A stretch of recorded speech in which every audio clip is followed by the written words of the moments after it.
শুধু দর্শক,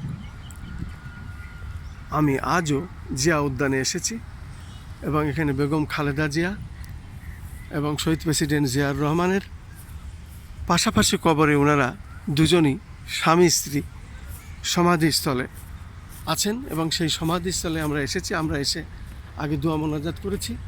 দোয়া মোনাজাত শেষে আমরা এখন চারিপাশটা একটু ঘুরে ঘুরে দেখছি। এই যে সবুজ, শহীদ প্রেসিডেন্ট জিয়াউর রহমানের মন মানসিকতা এরকম চিরসবুজ ছিল, তাই আমরা দেখতে পাচ্ছি জিয়া উদ্যানও এরকম সবুজ।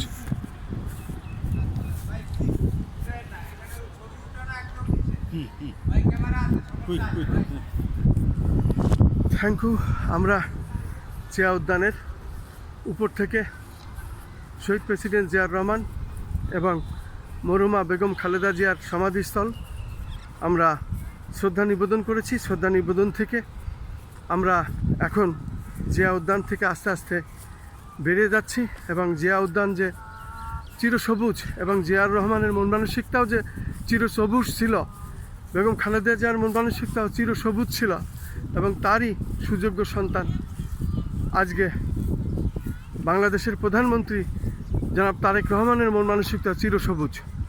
সে কারণেই আমরা এখানে মাঝে মধ্যে আসি এবং এই কবর জিয়ারত করি, দোয়া মোনাজাত করি। আজও তাই করলাম আমরা।